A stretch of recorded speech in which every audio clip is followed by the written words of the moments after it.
মা বাবাকে ভাইয়া আর ভাবি বাড়ি থেকে বের করে দিয়েছে।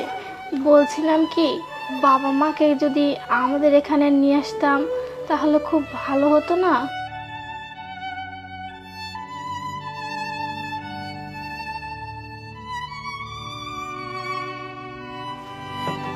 শান্তা,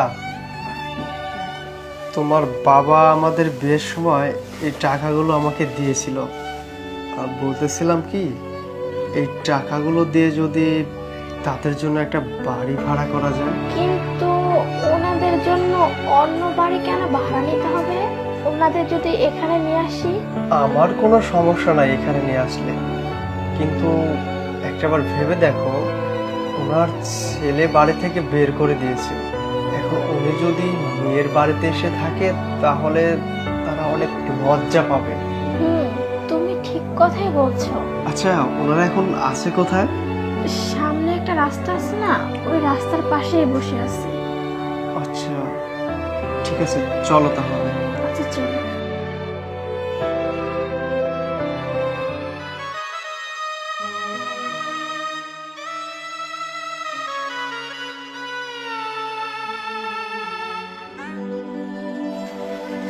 আসুন বাবা।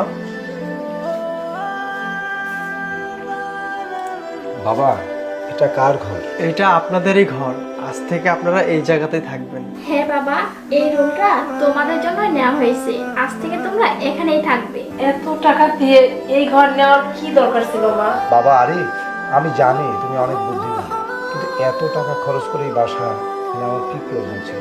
বাবা, আমি বিয়ের সময় শান্তাকে একটা কথা দিয়েছিলাম যে সারা জীবন আপনাদেরকে নিজের বাবা মা মনে করব। তাই কর্তব্যটা আজকে পালন করতে যাচ্ছি। আপনারা প্লিজ না করবেন না।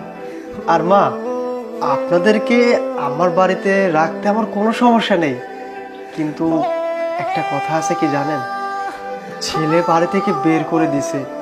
এখন আমি যদি আপনাদেরকে আমার বাড়িতে নিয়ে রাখি তাহলে আপনাদের মান সম্মানে আঘাত করবে, নিজেদের কাছে অনেক ছোট মনে হবে। তাই আমি এই কাজটা করেছি। আমার কিছু টাকা গেলেও ওইটা কোনো ব্যাপার না, আপনারা যাতে লজ্জিত বোধ না হন তার জন্য এই কাজটা করেছি। বাবা, তুমি এত টাকা পয়সা খরচা করে এই বাড়িটা কিনেছো, তো এত টাকা আমি দেবো কোত্থেকে? বাবা, টাকা দিতে হবে কেন? প্লিজ তুমি না করো না, তুমি এখানে থেকে যাও। মা, তুমি বাবাকে একটু প্লিজ বোঝাও না। আপনি আমার বিয়ের সময় আমাকে 30 লক্ষ টাকা দিয়েছিলেন না, খুশি হয়ে? মনে করেন এই খুশিটা আপনার মেয়ে আজকে হয়ে গেল। হ্যাঁ বাবা, আমি সত্যি আজকে অনেক খুশি। বাবা প্লিজ তোমরা এখানে থেকে যাও, তাহলে আমি আরো বেশি খুশি হব। আজকে যদি আপনার নিজের ছেলে হতাম তাহলে এই কথাটা না আমাকে এতবার বলতে হতো না, আপনি কথাটা কখনই মেনে নিতেন। ও, আজকে জামাই বলে তো কথাটা মানছেন না। ঠিক ঠিক আছে বাবা, আপনারা যেটা করবেন আমি ওইটার মধ্যে আছি, ভেবে দেখুন। দেখো আরিফ, তোমার মতো জামাই পাওয়াটা আসলে ভাগ্যের ব্যাপার, আর তোমার মতো জামাই খুঁজে পাওয়া খুব মুশকিল, আর সেই ভাগ্যটা আমার হয়েছে। তুমি যে কি যে বলো, আমি কেন এটা রাজি হব না, আর কেন আমি দুঃখ করব, কষ্ট করব, কষ্ট পাবো? হ্যাঁ বাবা, তোমার মতো জামা পেয়ে আমরা সত্যি অনেক গর্বিত।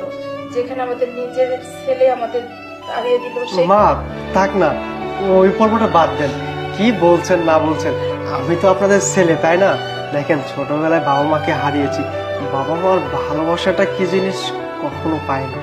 আশা করি আপনাদের থেকে এই ভালোবাসাটা পেয়ে বাবা মার কথা হয়তো বা ভুলেই যাব।